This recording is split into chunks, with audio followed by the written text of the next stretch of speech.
Assalamualaikum warahmatullahi wabarakatuh. Alhamdulillahirabbil alamin. Pada kesempatan kali ini kita bisa bertemu lagi belajar bersama. Semoga kita selalu diberikan kesehatan, keluarga kita juga selalu diberikan kesehatan sehingga kita bisa beraktivitas seperti biasanya dengan keadaan sehat walafiat. Amin. Pada pertemuan yang kali ini, di pertemuan yang kedua, kita nanti akan membahas tentang Khulafaur Rasyidin. Kita bahas satu persatu. Kita nanti akan membahas tentang Khalifah Abu Bakar dulu ya. Namun sebelumnya marilah kita membaca suratul Fatihah satu kali. Semoga apa yang kita pelajari pada pertemuan kali ini bisa menjadikan ilmu yang barokah dan manfaat. Lillahi ta'ala wa li syafaati rasulillah. Al-Fatihah.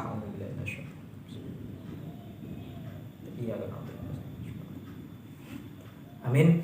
Oke, sebelum Pak Aziz jelaskan, nanti tugas kalian adalah menyalin ya. Nanti akan Pak Aziz kirim file terkait poin-poin penting Khalifah Abu Bakar. Nanti kalian salin di buku catatan kalian. Waktunya 1 minggu ya. Jadi di hari sebelum 1 hari sebelum pertemuan harus selesai ya. 1 hari sebelum pertemuan berikutnya itu harus selesai. Oke. Yang pertama terkait biografi Abu Bakar. Beliau bernama asli Abu Bakar. Nama asli Abu Bakar adalah Abdullah. Beliau dilahirkan 2 tahun setelah tahun gajah, ataupun beliau lebih muda 2 tahun daripada Nabi Muhammad SAW.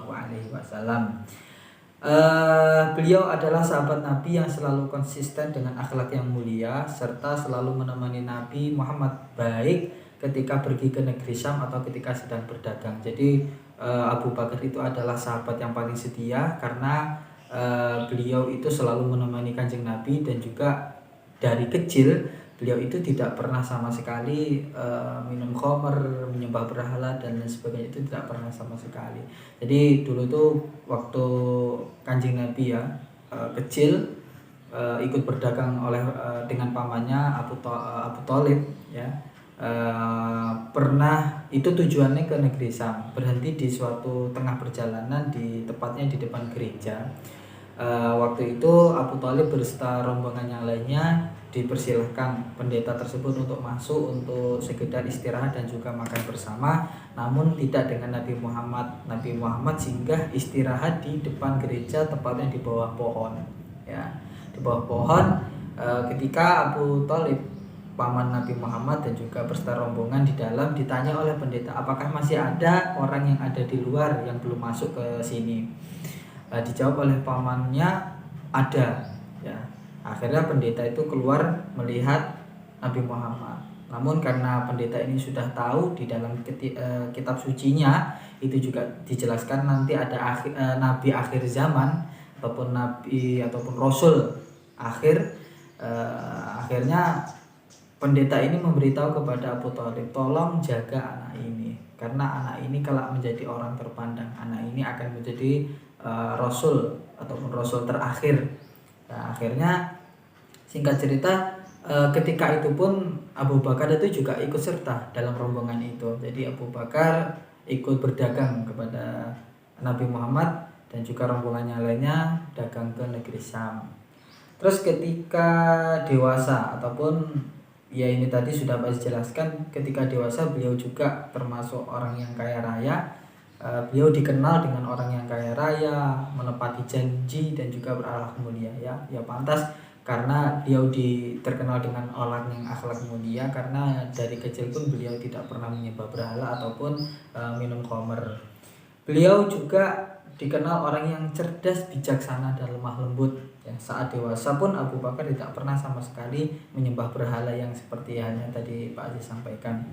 Beliau juga termasuk as-sabiqunal awwalun tanpa ada keraguan ya. Jadi as-sabiqunal awwalun kalian sudah tahu kemarin sudah kita bahas. Jadi as-sabiqunal awwalun itu adalah orang-orang yang percaya pertama kali masuk Islam. Jadi Abu Bakar ini tanpa ada keraguan sama sekali beliau mau untuk masuk Islam ya.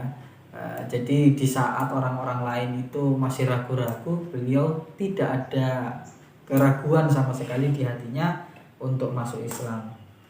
Nah, yang selanjutnya beliau juga orang yang tanpa ada keraguan percaya terhadap peristiwa Isra Mi'raj. Ya, kalian tahu Isra Mi'raj itu perjalanan dari Masjidil Haram ke Masjidil Aqsa. Ya, kalau di logika perjalanan dari Masjidil Haram ke Masjidil Aqsa itu tidak akan cukup ditempuh dalam waktu semalam. Ya, andaikan ibaratkan kita dari Samarinda mau ke Balikpapan itu kalau ditempuh dalam waktu setengah jam itu kan kalau di logika itu kan nggak mungkin ya, walaupun lewat jalan tol itu pun butuh waktu 1 jam lebih. Jadi seperti itu. Jadi perjalanan Kanjeng Nabi dari Masjidil Haram ke Masjidil Aqsa itu kalau di logika itu nggak mungkin ditempuh dalam waktu semalam. Ini Abu Bakar ini nggak terus ragu, pokoknya percaya. Nah, pokoknya percaya tanpa ada keraguan. Padahal di saat itu orang-orang yang lain itu masih ragu, ini benar apa enggak, bahkan ada yang mengkafirkan dan lain sebagainya, syirik atau sihir dan lain sebagainya, seperti nggak percaya peristiwa Isra dan Mi'raj. Tapi berbeda dengan Abu Bakar, tanpa ada sedikit keraguan pun beliau itu percaya. Dan juga Abu Bakar adalah seseorang yang selalu menemani Nabi ketika berperang. Jadi Abu Bakar tidak pernah melewatkan peperangan satupun, ya, tidak pernah melewatkan peperangan satupun. Jadi ketika berperang Nabi Muhammad berperang, Abu Bakar pun selalu ikut serta. Beliau juga diberikan keistimewaan. Jadi waktu itu pernah bersama dengan Nabi Muhammad di suatu gua, dan di gua itulah Nabi Muhammad mendapatkan wahyu. Itu keistimewaan yang luar biasa. Dan kedua, beliau juga diminta oleh Nabi Muhammad untuk menggantikan ngimami sholat. Jadi waktu itu Nabi Muhammad sakit, terus Nabi Muhammad itu memerintahkan Abu Bakar untuk menggantikan beliau untuk sholat 5 waktu. Jadi itulah keistimewaan yang luar biasa. Itu singkat cerita dari biografi Abu Bakar As-Siddiq. Terus terkait pengangkatan Abu Bakar. Jadi sebelum pengangkatan Abu Bakar itu diwarnai ketidakpercayaan masyarakat di situ, kaum muslim, Nabi Muhammad itu benar-benar wafat atau tidak. Jadi tidak percayalah ini benar-benar wafat apa tidak. Akhirnya Abu Bakar As-Siddiq ini pidato di depan mereka semua. Beliau berfirman ataupun membacakan surat Al-Imran, ya, ayat 144.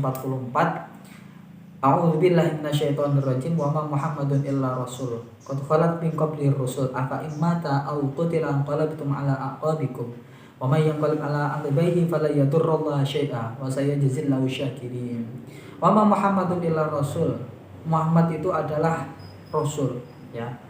Qad khalat min qablihi rusul. Sebelum Nabi Muhammad telah banyak rasul-rasul yang telah wafat. Afa immata aw qutila. Jika rasul itu wafat ataupun dibunuh, inqalabtum ala aqabikum, apakah kalian ingin kembali ke belakang? Dalam artian ingin murtad lagi andaikan Nabi Muhammad itu wafat. Wa may yanqalib ala aqibaihi, ya, dan orang-orang yang kembali ke belakang ataupun orang-orang yang kembali murtad fala yadurrullaha syai'an, maka hal ini tidak merugikan Allah Subhanahu wa taala, sama sekali tidak merugikan. Wa sayajzillahu syakirin, dan Allah akan membalas orang-orang yang bersyukur. Nah, dari situ, dari penggalan ayat yang disampaikan oleh Abu Bakar itu, akhirnya masyarakat itu percaya ataupun meyakini bahwa Nabi Muhammad itu benar-benar ada. Nah, kebimbangan yang selanjutnya adalah siapa yang layak menjadi pemimpin, ya, siapa yang layak menjadi pemimpin untuk menggantikan Nabi Muhammad. Nah, waktu itu kaum Ansor, ya, kaum Ansor itu yang menolong waktu kaum Muhajirin hijrah, ya, rombongan Nabi Muhammad hijrah dari Mekah ke Madinah. Jadi kaum Ansor itu berkumpul di suatu tempat, ya, di mana lupa Pak Aziz. Ya, pokoknya di Sakifah Bani Sa'idah, ya. Beliau berkumpul di Sakifah Bani Sa'idah. Ini memang suatu tempat perkumpulan. Di situ kaum Ansor yang terbagi menjadi 2 golongan, suku Aus dan Khazraj, itu bermusyawarah untuk menunjuk salah satu siapa yang layak untuk menggantikan Rasul. Karena kaum Ansor yang terdiri dari 2 golongan suku Aus dan Khazraj itu memang merasa pantas dari golongannya untuk menjadi pemimpin. Karena apa? Beliaulah, orang-orang Ansor lah yang menolong orang-orang Muhajirin pada waktu itu. Beliau kaum Ansor ini sepakat menunjuk Sa'ad bin Ubadah. Nah, mendengar kabar tersebut, Abu Bakar, begitu juga Umar dan rombongan lainnya menyusul kaum Ansor ke Sakifah Bani Sa'idah, ya, menyusul ke tempat perkumpulan itu. Nah, di situ di dalam pertemuannya itu uh, Abu Bakar juga membenarkan apa yang dikatakan kaum Ansor itu memang, ya. Jadi intinya kaum Ansor itu seorang muslim, kaum Muhajirin itu juga seorang muslim, sama-sama seorang muslim. Jadi mereka berdua itu golongan mereka masing-masing itu juga saudara. Jadi tidak perlu ada pertikaian. Nah, ini bijaksananya dan lemah lembutnya Abu Bakar waktu itu, ya. Akhirnya Abu Bakar juga menunjuk dari kaum Muhajirin. Ya, kaum Muhajirin menunjuk Umar, ya. Umar bin Khattab waktu itu. Nah, namun jadi setelah menunjuk Umar bin Khattab, Abu Bakar memerintahkan untuk kaum Ansor dan juga kaum Muhajirin untuk memilih di antara Sa'ad bin Ubadah dan juga Umar bin Khattab, siapa yang layak untuk menjadi pemimpin. Nah, disinilah jadi terpilihnya suatu khalifah itu karena musyawarah, ya. Jadi pada zaman Khulafaur Rasyidin itu terutama Abu Bakar itu masih musyawarah, bukan demokrasi gitu, ya. Nah, jadi setelah itu Umar itu nggak mau, dalam artian Umar itu berkata kepada kaum Muhajirin dan juga Ansor, ya. Berkatanya seperti ini kalau di buku, bukalah tanganmu wahai Abu Bakar, bukanlah Rasulullah telah menyuruhmu menjadi imam sholat bagi kaum muslimin. Jika Rasulullah sudah percaya kepadamu mengenai soal agama, maka kami percaya kepadamu soal urusan dunia. Jadi kata-kata Umar bin Khattab itu seperti itu. Nah, jadi Umar bin Khattab itu menjelaskan kepada orang-orang yang ada di tempat perkumpulan itu bahwa Abu Bakar lah yang sebenarnya itu layak, karena Nabi Muhammad itu percaya kepada Abu Bakar dalam soal agama. Waktu itu kan disuruh menggantikan Rasul untuk imami sholat. Jadi ya situ Umar berkata, Nabi Muhammad saja percaya urusan agama kepadamu, maka kami juga percaya kepadamu tentang urusan dunia. Akhirnya baik kaum Ansor dan kaum Muhajirin itu sepakat bahwa Abu Bakar lah yang layak untuk menjadi pemimpin ataupun khalifah yang pertama untuk menggantikan Rasulullah. Nah, itu jadi singkat cerita pengangkatan Abu Bakar. Abu Bakar wafat pada tanggal 21 Jumadil Akhir tahun 13 Hijriah. Beliau juga dimakamkan di kamar Aisyah ataupun bersampingan dengan makam Rasulullah SAW. Mungkin itu singkat cerita dari biografi Abu Bakar dan juga pengangkatan Abu Bakar. Untuk pertemuan selanjutnya kita akan membahas tentang strategi, substansi dan juga strategi dakwah Khalifah Abu Bakar As-Siddiq ini. Demikian yang dapat Pak Aziz sampaikan, kurang lebihnya mohon maaf. Assalamualaikum warahmatullahi wabarakatuh.